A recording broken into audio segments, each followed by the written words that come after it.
Okey.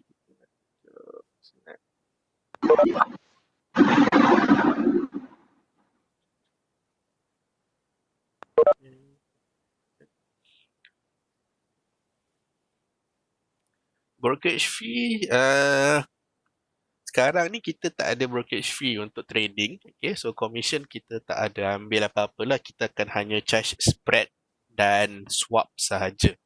Jika tak nak charge swap, kita akan bagi Islamic account.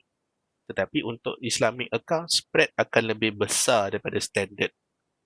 Itu beza dia lah. Kita ada 3 account, standard, STP dengan Islamic account. Okay, Islamic account dia tiada swap, tapi spread dia lebih besar daripada biasa. Kalau standard dengan STP, spread kecil, dan sekarang ni kita baru launch di mana kita tidak ada charge brokerage fee langsung. Brokerage fee kita adalah zero. Okay, so okay. Kita start off balik dekat chapter pertama. Alright. Apakah itu forex? Okay, so bila trading ni, bila kita cakap pasal forex, ramai yang takut. Dengar forex aja dia takut. Alright, so trading ni kita, okay, mostly orang akan tahu trading more kepada stocks exchange ataupun bursa lah. Okay, so ramai yang tahu bursa berbanding dengan forex trading. Lebih ramai orang kenal bursa. Cakap Malaysia pun kita ada bursa sendirilah, bursa Malaysia kita. Okay, so kebanyakan orang trader dia akan lebih kepada bursa instead of forex. Sebab forex ni dia more kepada global. Okay, dia satu dunia. Kalau let's say kamu nak trade stocks dekat US, kamu hanya boleh trade di New York. Kalau kamu nak trade stocks di Jepun, kamu kena join Tokyo Stock Exchange. So dia berbeza, spesifik. Kalau kamu nak trade Maybank punya stock, okay, kamu kena masuk dekat bursa. Okay, so setiap negara yang ada bursa dia akan ada stocks masing-masing lah. So kalau macam forex, kita satu dunia.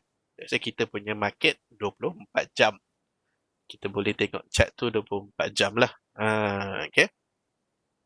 So apa yang kita trade? Bahagian ni ramai yang takut. Di mana orang cakap bendanya tidak halal sebab tak nampak apa yang kita trade tu. Kita hanya tekan-tekan je, masuk buy, masuk sell, tutup position. Okay. So ramai yang cakap bendanya tidak halal. Okay, so kita ni sebenarnya trading more kepada contract ataupun bahasa simple dia adalah shares lah. Okay, dia punya shares. Kita beli sebahagian daripada share. Kita nak tengok market tu naik atau market tu turun. Okay, so kalau kita kat sini lah. Okay, bila kita open position, okay, so bila kita buka position, open position tu dia akan contohnya open buy atau open sell. Okay, so apabila kita tutup position, bila kita open buy, kita kena close sell. Okay, kalau bila kita open sell tadi, kita kena close buy. Okay, sebab dia kena bertentangan.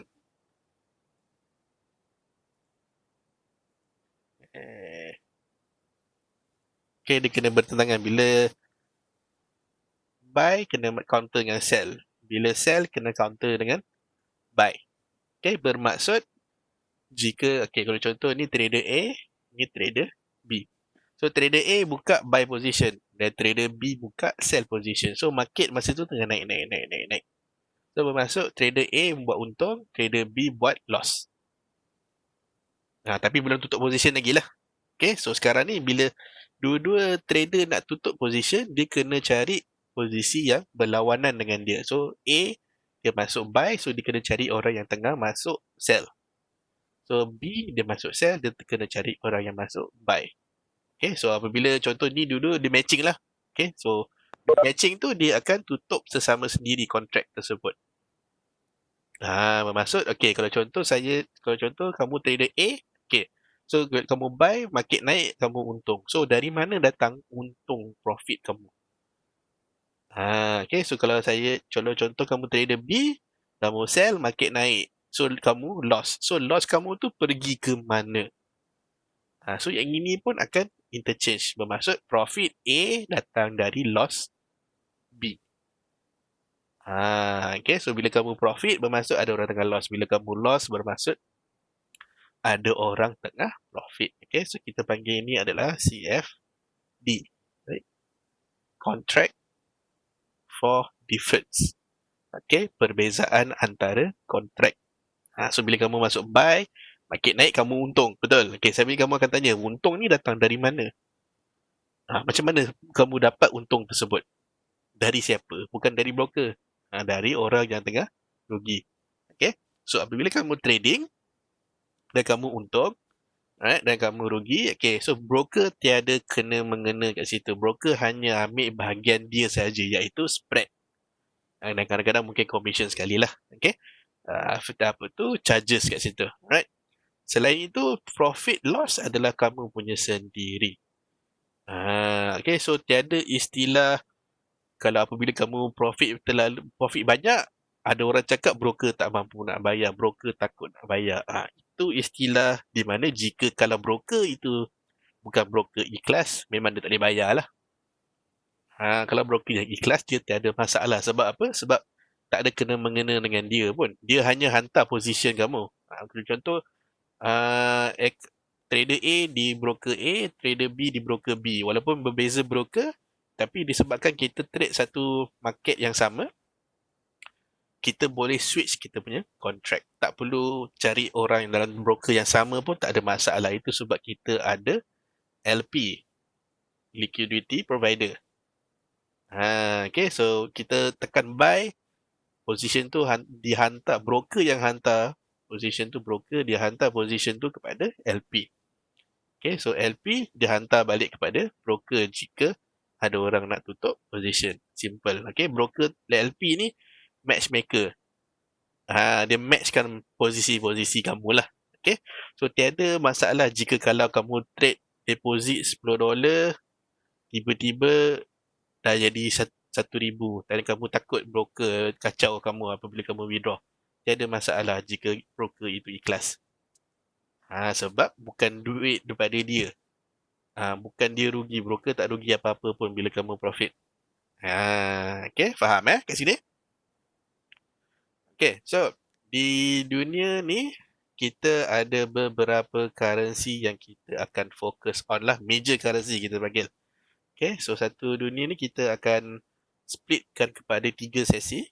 Okay, sesi pertama kita ada Tokyo. Okay, sesi kedua kita ada London. Dan sesi kedua kita ada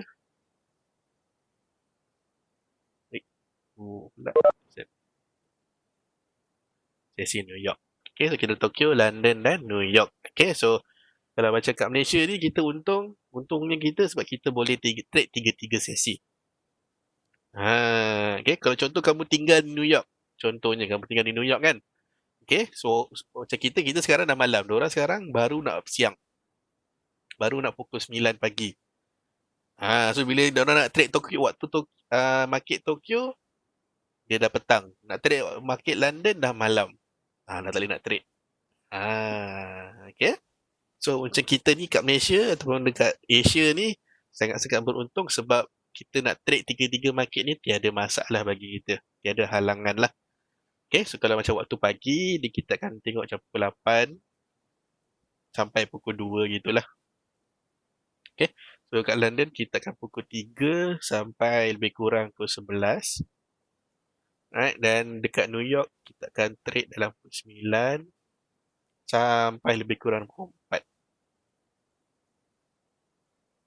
4 pagi. Okay. So ini sesi-sesi yang ada lah. Okay. So kalau macam waktu pagi kita akan trade yen, kita akan trade Australian dollar dan kita akan trade New Zealand dollar.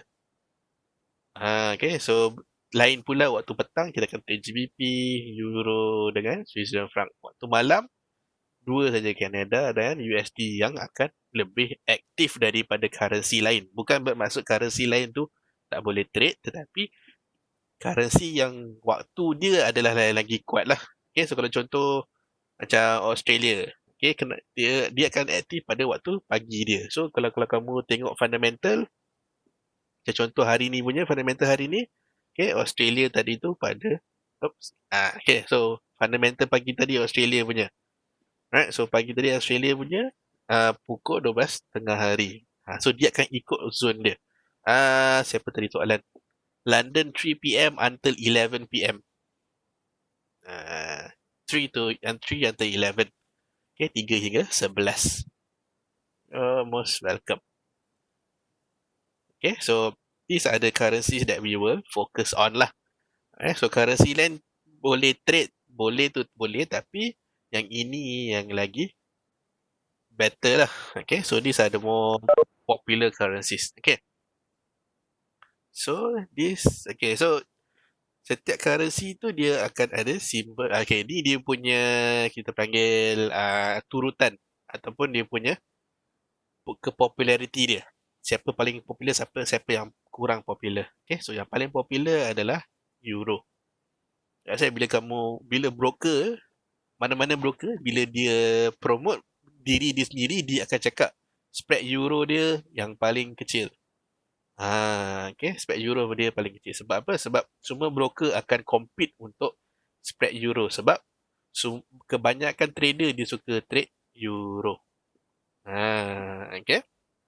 Diikuti oleh GBP, Australia, New Zealand, USD kat tengah-tengah, dan kemudian Canada, Switzerland dan Jepun.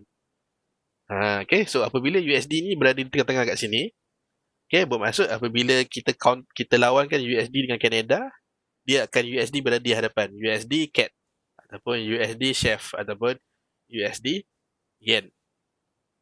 Perasan tak kenapa ada setengah tu currency kat depan, ada setengah tu currency dia belakang USD?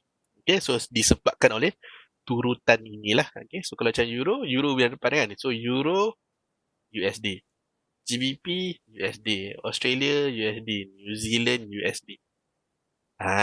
Okay, so yang terbalik dekat bawah sini, USD CAD, USD chef, USD JPY. Okay, so boleh check balik dekat MT4 lah kalau tak percaya. Okay, so dia base pada turutan yang diberi kat sini. Okay, so ini adalah dia punya turutan secara general lah. Okay, so semua broker akan gunakan turutan yang macam ini. Okay, so apa lagi? So setiap simbol ni dia akan ada 3 huruf sahaja selalunya. Okay, so dia 3 huruf kita akan bagikan kepada 2 bahagian lah. Okay, 2 huruf pertama di hadapan dan huruf terakhir di belakang. Okay, so macam contoh GBP, Great Britain Pound. Okay, macam ni, Australia Dollar, New Zealand Dollar, US Dollar, Canada Dollar, okay, Japanese Yen. Okay, so huruf belakang tu selalunya adalah dia punya mata wang dia lah. So macam euro tak ada mana, euro is euro lah, sama. Switzerland franc dia akan berbeza sedikit, CH. Dia punya singkatan Switzerland adalah CH. Dalam bahasa Perancis dia. So dia akan berbeza. Dia pun akan gunakan duit franc. Okay, so yang beza duit franc, duit yen dan duit pound. Dan euro lah. Dan semua gunakan perkataan dollar. Okay, simple je. Tak banyak beza.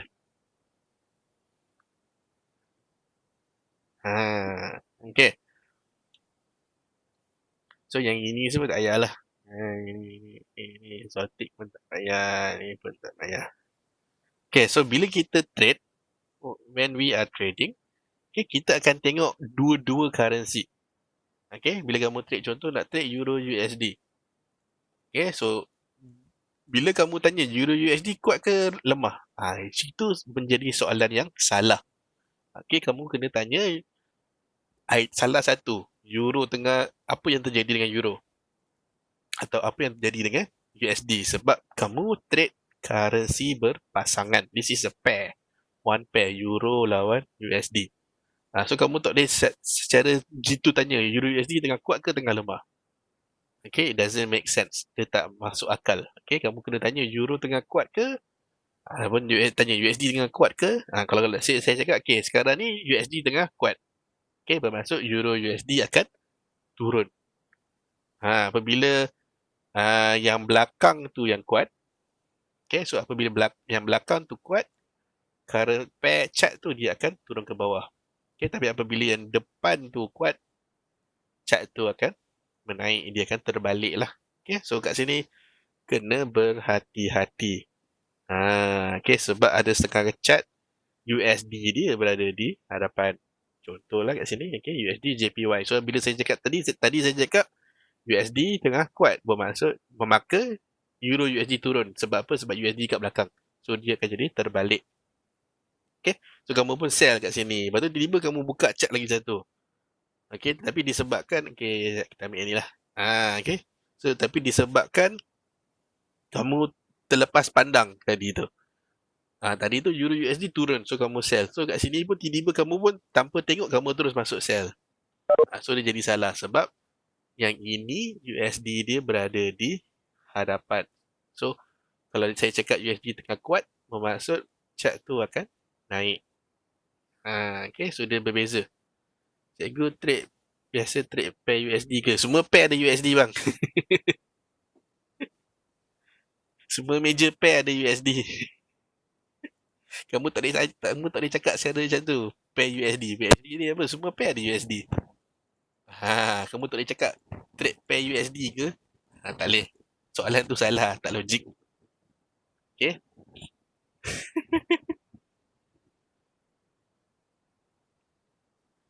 Okay. So, market size and liquidity. So, market size ni sangat besar lah market. Market forex ni sangat-sangat besar sebab kita bukan menggunakan exchange. Exchange tu exchange yang tadilah macam bursa contohnya kan. Okay? So, macam bursa tu, okay, kita punya pemain ataupun trader kita hanyalah di Malaysia sahaja. So kalau kat bursa tu kat Malaysia ni ada 100 orang saja. So kat bursa tu pun ada 100 orang saja. So tak ramai. Okay. So tapi kalau macam forex market ni dia satu dunia. So dia tak perlu ada pusat. So dia punya trader sangat-sangatlah ramai. Macam sekarang waktu sekarang pukul 9 malam. Okay. Bursa punya dah tutup. Malaysia bursa dah tutup. Kita tak boleh trade. Tapi di sini kat forex market kita masih boleh trading lagi sampai pukul 4 pagi sampai pukul 5 pagi. Okay, forex trading dia hanya tutup 1 jam sahaja. Okay, satu hari 1 jam saja dia tutup.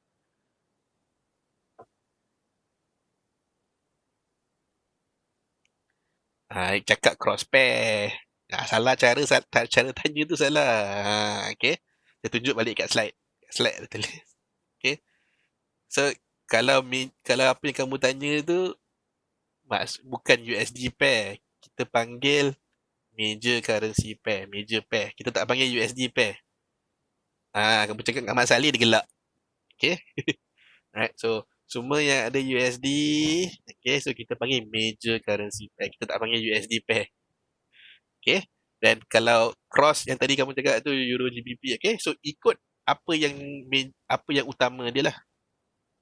Okay, ikut major dia. Okay, so kalau Euro kita panggil cross, tak panggil pair, kita tak panggil major. Okay, so ikut kalau kamu cakap okay, macam ni Euro kita akan panggil Euro cross. Okay, Euro cross. Okay, kalau yang lain tu dia akan Yen cross. So ikut pada utama dia, kamu tengok kat mana. Okay, so, paling simple kita panggil cross je lah. So soalan dia trade major pair atau cross pair. Soalan yang ketiga dia tanya exotic pair trade tak. So selalunya akan tanya 3 soalan.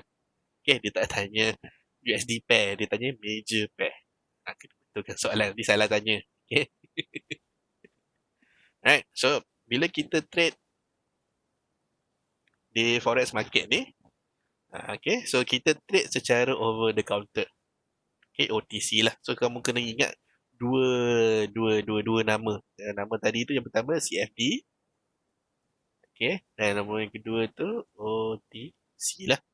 Okay, so OTC tu over the counter. Maksud over the counter tu, okay, bila kamu tekan buy sekarang, kamu dapat harga sekarang lah. Kamu masuk harga sekarang. Kamu tak boleh minta harga pukul 9 pagi tadi.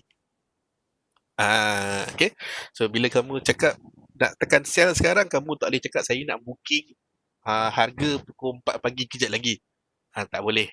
Okay. So, kita trade secara instant execution lah. Maksud over the counter maksudnya harga semasa. Kamu akan masuk dan keluar pada harga semasa. So itu beza dia lah. Ni kita panggil sebagai OTC. Okay, over the counter. Okay. Okay, so yang ini tak ada apa-apa sangat lah. Currency distribution US paling banyak lah sebab kita trade major pair, semua pair berlawan dengan US. Major beza dia. So US akan sentiasa paling besar sebab major pair semua kita lawankan dengan US kat situ. So kenapa kita gunakan US sebagai major pair? Okay, so ekonomi dia antara yang paling terbesar dan senang liquid. Okay, most liquidate. Maksud liquidate ni maksud currency dia dikenali di seluruh dunia. Kamu pergi negara mana-mana, kamu bawa USD, duit tu ada nilai. Okay, so kalau contoh kamu pergi holiday, pergi South Africa contohnya, bawa duit ringgit. Tunjuk kat money changer nak tukar duit. Dia pening kejap, dia tengok, dia tenung kamu kejap. Duit mana datang ni. So dia tak ada duit yang tidak begitu popular. So bila dia nak tukar pun dia takut kan tukar berlebih rugi pula. Okay, so dan lagi satu dia menjadi pilihan cross border transaction. Cross border transaction ni bermaksud bila kamu membeli barang di luar negara, okay, contoh kamu beli spare part kereta kat Jepun, okay, kamu tidak membayar dalam yen tapi kamu membayar dalam USD. Okay, cross border. Okay, kamu beli apa-apa barang di luar negara, kamu akan sentiasa membayar dalam USD sebab dia punya exchange rate kukuh. Maksud dia jarang melompat-lompat. Exchange rate dia, currency perubahan dia susah nak lompat lah. Okay, so currency dia kukuh. Okay. Alright, so sebagai trader forex, kita trade secara speculation. Spekulasi lah kita trading. Kita trading ni secara spekulasi sebab pergerakan yang kita trade ni tiada nilai sebenarnya. Okay, exchange market yang kita tengok ni, okay, kita panggil 4 decimal, 5 decimal ni, kalau kamu pergi ke money changer tak ada nilai kamu tukar duit tu. Okay, so kita trade ni secara spekulasi. So that's why kita trade nombor-nombor yang sebenarnya tak wujud. Nombor yang halus lah, kita panggil nombor-nombor yang halus. Okay, so kalau macam standard harga kita, okay, $10, 20 sen macam tu. Okay, tapi di forex trading kita trade nombor yang kat belakang daripada 20 sen tu. 201652. Okay, so nombor-nombor kat belakang ni yang kita trade. So kalau kamu pergi money changer nak tukar duit, kamu cakap saya profit semalam 600 pip. Dia tak heran pun. Okay, sebab dalam dunia duit tu, nilai duit tu apa tu pip tu tak ada nilai. Okay. Right, so antara cara-cara lain untuk trade forex, okay, so cara yang kita punya tadi ni lah spot market. Ni kita punya cara. Okay, spot market which is instant execution lah, on the spot. Okay, on the spot. Harga semasa. Right, so this is kita punya lah trading, normal trading. Okay, so yang ini kita panggil futures. Okay, so futures ni kita beli pada harga sekarang, okay, tapi kita mengambil barang tersebut pada masa hadapan. Right, so futures mostly more kepada commodities. Commodities lah, kita akan more futures ni more popular kepada commodities. Right, especially macam oil, okay, agriculture. Sebab contoh macam agriculture, setengah tanaman dia ada musim-musim tertentu. Ada waktu musim dia baru ramai banyak. Tak ada musim tak banyak. So harga pada bukan waktu musim harga jadi tinggi. So untuk dia stabilizekan harga tersebut, dia akan booking awal dan bayar pada harga masa tinggi. So dia stabilizekan balik harga tersebut. Okay. So this one is futures. Kalau macam options ni, dia more kepada trader yang kaya. Trader kaya dia akan lebih suka trade options. Okay, so kalau macam kita, bila kita tekan sebab kita on the kita apa tu? Spot market. So bila kita tekan buy pada harga sekarang, kita dah terus dapat position buy tersebut. So kalau naik kita untung, kalau turun kita loss. Tapi kalau macam di options, kita tekan buy, tapi posisi tu takkan masuk dahulu. Dia takkan masuk. So dia akan tunggu jalan, market dah jalan. Kalau contoh market turun.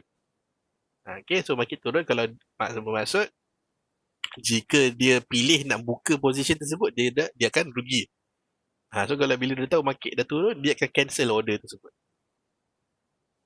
Tak perlu cut loss. Dia hanya cancel saja order tu. Okay, tapi kalau let's say contoh market tu menaik, dia akan cakap, okay, buka lah order.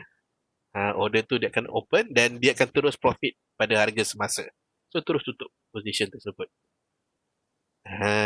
Okay, so option trading ni, kenapa saya cakap orang kaya sahaja main, sebab dia punya minimum requirement tinggi dan margin dia mahal.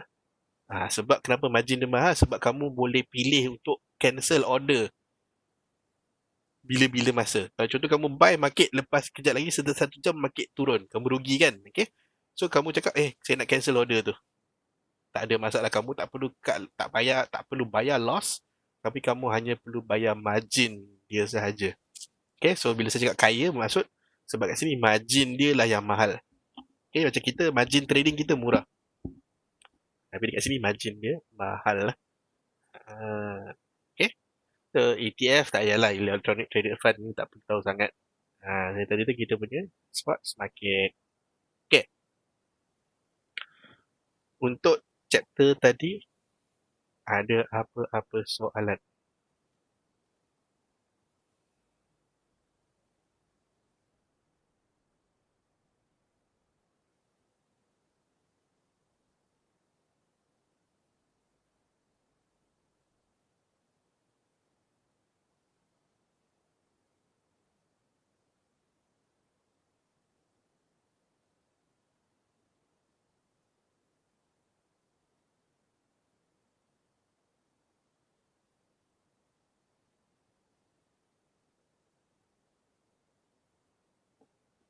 Setakat ni semua okey? Tak ada soalan? Semua faham? Okay, so kalau semua okey, kita sambung dekat topik seterusnya.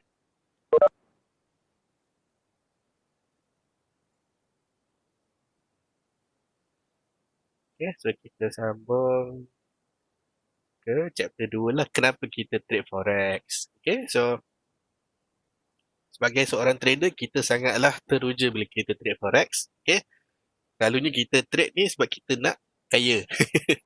Okay, so sebenarnya itu adalah anggapan yang agak jauh sedikit. Okay, so kita trade bukan untuk jadi kaya, tapi kita trade hanya untuk mencari profit yang lebih sedikit berbanding dengan investment-investment yang lain. Okay. Selalu kamu kena selalu set kamu punya mindset. Okay, kena buat mindset kamu, trading forex ni bukannya masuk semalam, hari ni nak kaya. Okay, semalam depo $100, hari ni nak profit $1,000. Okay, so tak boleh. Benarnya tak logik. Okay, so selalunya kita akan target 10 to 20% monthly. Okay, sebulan. Sebulan 10 hingga 20% sahaja. Okay, so tak begitu tinggi. Tak boleh tinggi-tinggi. So, untuk 10 hingga 20% ni, kalau kamu rasa kecil, maka deposit kamu kenalah besar. Jangan deposit kecil. Okay, deposit $10, 20% baru $2 profit. Memanglah sebab kamu deposit $10 saja. Okay. Sama macam fixed deposit. Okay, fixed deposit nak untung lebih, deposit lebih lah. Okay, sebab kita ada percentage yang kita kena jaga. Tak boleh terlalu tinggi percentage ni. Okay. So, advantage, yalah, advantage biasalah. Okay, so tak ada commission. Okay, so commission ni selalunya fees. Kalau macam kamu trade di bursa, okay, commission ni sangat adalah, selalu ada. Okay, sebab yang ini kita akan apa tu? Selalunya kita punya orang tengah akan ambil daripada kita lah. Okay, kita punya apa, saya lupa nama dia. Dia ada nama orang dia tu. Okay, so dia selalu akan call kita lah nak masuk buy ke, nak masuk buy stocks mana ke. Okay, so ini commission dia. Okay, lagi banyak kamu trade, lagi banyak commission yang dia dapat lah. Okay, so brokerage kita tak ada orang tengah ni. So selalunya kita akan just ambil daripada spread. Cukup. Okay, spread tu lah kita punya untung. Setiap kali kamu trade, kita dapat makan dari spread. Okay, so kemudian no middleman. Okay, so tiada orang yang akan mempengaruhi trading kamu. Kamu nak masuk buy, masuk je. Tak ada masalah. Nak masuk sell, boleh. Tak ada masalah. Tak ada orang akan kacau kamu dan tak ada orang akan kacau market kamu. Okay, so market bergerak sendiri. Right, so no fixed lot size. Sama je. Okay, so kamu tak perlu tiba-tiba start terus trade 1.00. Tak perlu. Okay, kalau start ada tu, kena terus 1.00 lot. Terlalu besar. Okay, account kecil tak boleh. Okay, kamu boleh masuk minimum 0.01 lot. Tak ada masalah kat situ. Okay. So, low transaction cost ni spread tadilah. Okay, so disebabkan banyak broker yang wujud di dunia, maka semua pun kena berbandingkan spread mereka lah. So, bila bandingkan spread, sudah tentu kita akan selalu mencari spread yang paling rendah. So, sentiasa broker akan mendapatkan spread yang serendah yang boleh untuk tarik customer. Okay, so market kita adalah 24 jam. Okay, so 24 jam tu dia 1 jam dia akan berhenti seketika. Okay, so selalunya dalam pukul 4 hingga pukul 5 pagi lah. Okay, kita akan berhenti seketika. Kemudian kita akan sambung balik. Okay, kalau macam kamu trade di bursa, kamu hanya boleh trade dari pukul 9 pagi sampai 5 petang contoh. Lepas tu dah tak boleh nak trade dah. Okay. Dan last sekali, tiada siapa yang boleh mempengaruhi market. Okay, tak ada orang yang boleh mempengaruhi market sebab market yang kamu trade ni, forex market ni adalah satu dunia, market satu dunia. Kalau contoh kamu trade di bursa saja contohnya. Okay, so bursa dia ada, kamu dah boleh tahu berapa orang yang tengah trading. So kalau contoh ada 10,000 orang masuk position. Okay, contoh ini keseluruhan trader yang berada di bursa. So kalau contoh 9,000 trader masuk buy dekat let's say CIMB, maka stok CIMB confirm akan naik. Sebab 9,000 daripada 10,000 orang. Maknanya majority masuk. Okay. Tapi bila di forex trading, tiada satu pun akan menjadi majority sebab terlalu ramai orang. Kamu takkan boleh nak cakap sama ramai-ramai masuk sell, ramai-ramai masuk buy. Ada yang akan lawan posisi kamu. Okay, so seterusnya bila trading ni kita ada leverage. Okay, so leverage ni adalah cagaran, kita panggil sebagai cagaran. Kamu tak perlu membayar harga penuh untuk masuk satu lot. Kalau di bursa kamu kena bayar harga penuh tu sebab bila buka akaun di bursa sangatlah tinggi.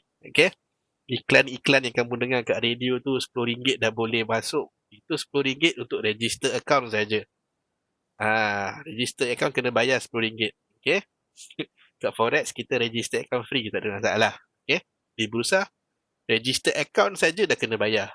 Itu yang dia cakap serendah RM10 itu untuk register account saja, belum start trading lagi. Okay, so jangan kena tipu. Okay. So leverage ni adalah cagaran lah, di mana kita memberi cagaran kepada trader untuk masuki posisi yang lebih besar daripada size account dia. Okay. Kalau jangan kat Samtrade, kita punya leverage adalah 1,500. Contoh. Forex di Malaysia diiktiraf ke? So, soalan Malaysia iktiraf sangatlah berada di grey area ataupun di kawasan kelabu. Sebab institut ataupun bank kat Malaysia, diorang trade forex.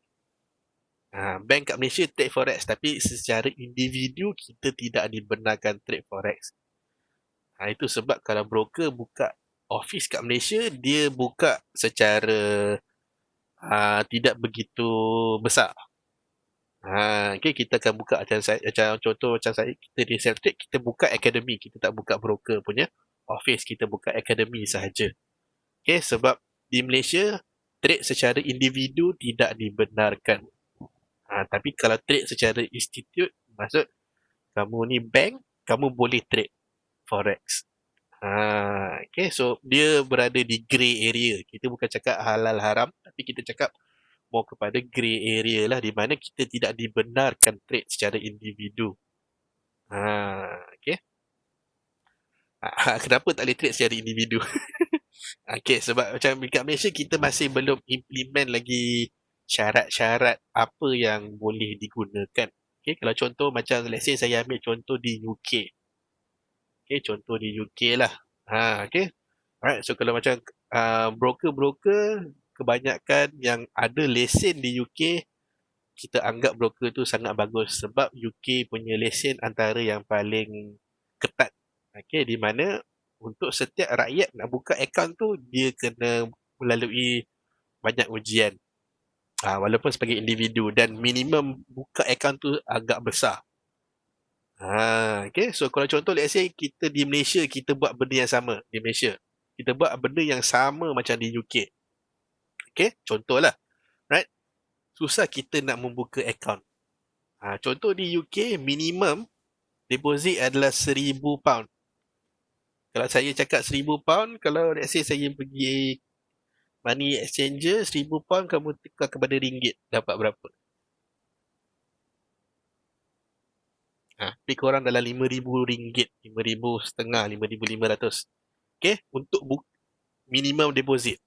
Dekat Malaysia, minimum deposit kita berapa? $10, $5, $1 pun ada. Okay, benda-benda yang ini lah yang menggalakkan trader membuat risiko tinggi. Dia cakap, okay, trade, masuk je lah $10, tak kisah pun. So inilah yang menjadi perkara-perkara yang tidak begitu bagus. Cuba kalau kita implement $1,000 deposit, semua orang akan berjaga-jaga nak trade. Kita trade tak akan trade secara senang lenang ataupun tak trade secara membabi buta. Sebab bila kita buka akaun saiz yang kecil, kita tiada pilihan sangat. Okay, so tidak digalakkan sangat lah. Alright. Itu sebab kalau kita nak buka syarat betul-betul kat Malaysia sangat-sangat susah. Okay. Itu antara syarat-syarat dia lah. Macam mana deposit yang besar, dan mungkin bila deposit yang besar tiada leverage. Okay, so bila tiada leverage, bila nak masuk posisi, kamu kena bayar margin dengan harga yang penuh. Kalau contoh, let's say based pada leverage, kamu bayar margin mungkin $10 je margin. Untuk margin apa tu? Trading punya margin lah. Okay. Kalau let's say kalau tanpa leverage, mungkin margin tu boleh naik sampai $100. So untuk account $10 dah tak boleh nak trade. Nampak? Okay, so kita ada kebaikan dan ada keburukan lah berada di grey area, especially di Malaysia ni. Ada kebaikan dan ada keburukan dia lah. So kalau macam dari segi deposit, okay, kalau let's say kita ikut secara di UK, maka kita kena deposit direct kepada broker. Maksud broker kena buka HQ atau buka office di Malaysia dan kena register SSM, kena ada account, kena ada income tax, semua kena ada macam company betul di Malaysia. Sebab duit deposit kena masuk direct. Tiada istilah local depositor, tiada third party deposit. Semua tu tak boleh guna dah. Okay, so nampak perkara tu akan menjadi leceh, walaupun tapi benda tu akan menjadi bagus lah. Di mana trading tu betul-betul kita cakap professional akan trader. $10 ni tak boleh. Kita akan cari akaun $1,000. Kalau kena tipu broker tak boleh saman atau buat report lah kan. Okay, so nak buat report kepada broker ada beberapa cara.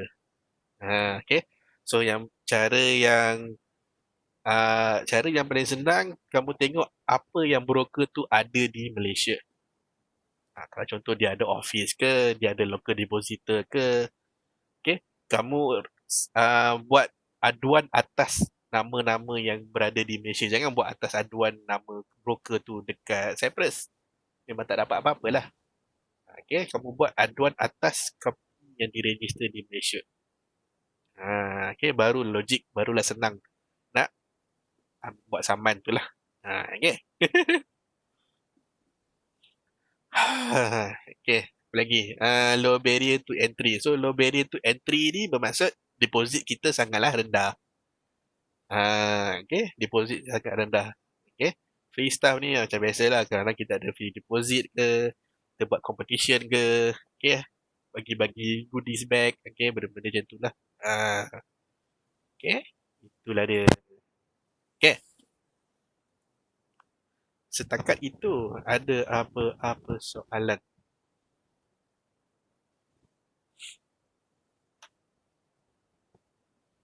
Okay, ada soalan apa-apa soalan?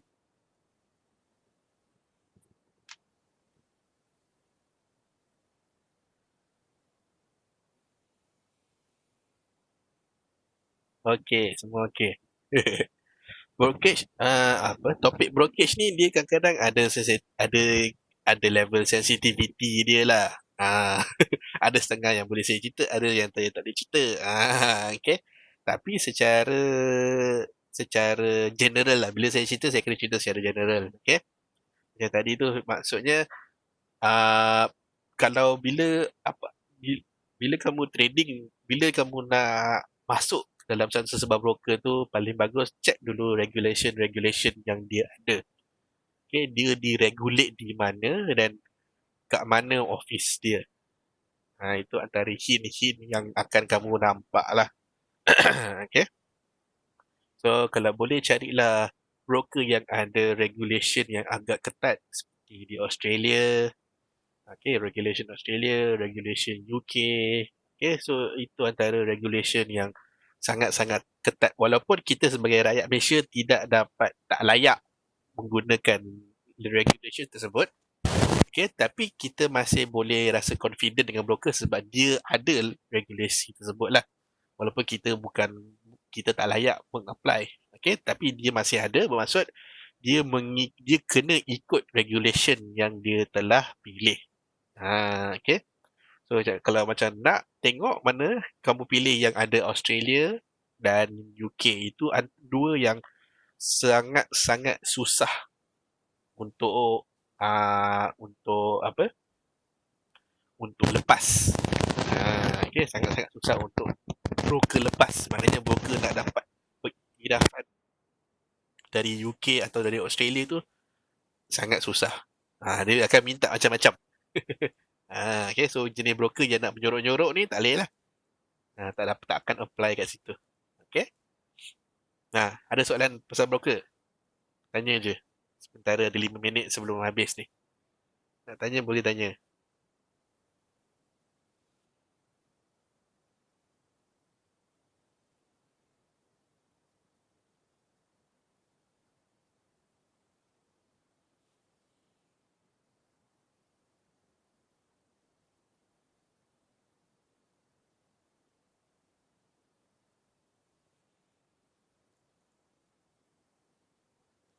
Berapa modal untuk buka broker? Buka broker dia ada banyak. Ada yang kita panggil prime broker. Okay, prime broker tu paling tinggi lah. Level yang paling tinggi. Ada prime, ada kita panggil sebagai white label. White label ni dia lebih macam franchise. Kalau kamu nak buka franchise kamu sendiri, okay, di bawah label orang lain, bolehlah guna white label kita panggil. Okay, kalau contoh kamu cakap kamu nak buka satu khusus untuk Malaysia punya market saja. Boleh, tak ada masalah. Kamu pilihlah broker mana-mana yang international tu. Kamu cakap ke dia, okay, saya ada 500,000, saya nak buka white label. Kamu akan gunakan facility semua yang dia punya facility, broker tu punya facility lah. Dia punya spread, dia punya account, semua kamu guna sama dia punya, cuma kamu tukar logo saja. Tukar logo muka kamu. Tak ada masalah. Boleh buat. Itu what kita panggil white label ataupun bahasa simpelnya franchise. Ha, untuk buka prime broker, dia kena at least sekurang-kurangnya kena ada 5 juta dalam akaun. Kena ada. Belum belum operation lagi ni. 5 juta tu kena ada, 5 juta USD tu kena ada.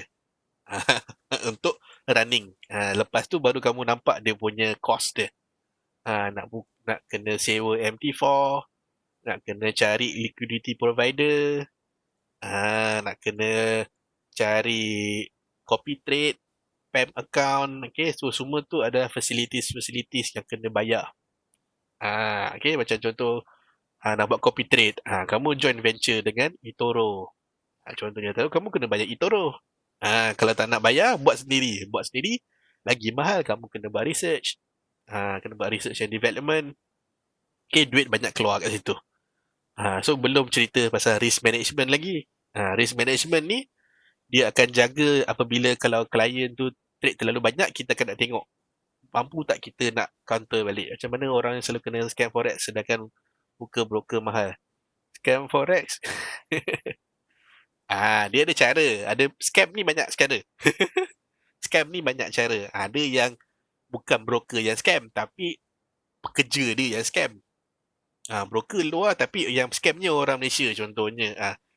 Broker tak ada buat apa-apa salah pun, tapi orang Malaysia ni digunakan nama broker. Dia menjual nama broker tersebut. So dia cakap broker ni yang buat macam ni, sediakan ni, buat yang itu, bagi pulangan. Kita pula dengar, oh broker ni kita percaya, okay, kita buat atas dasar kepercayaan. Kita bagilah duit dekat orang Malaysia ni.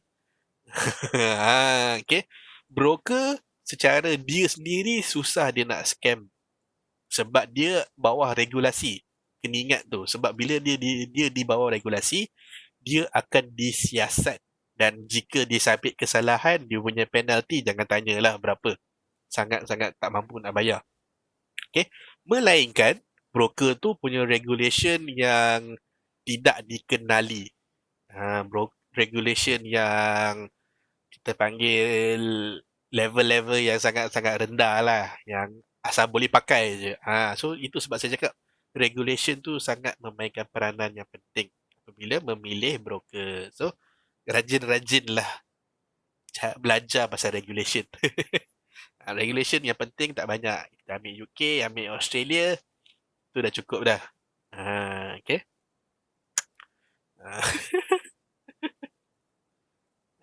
Okay. Ada apa-apa lagi soalan sebelum webinar ni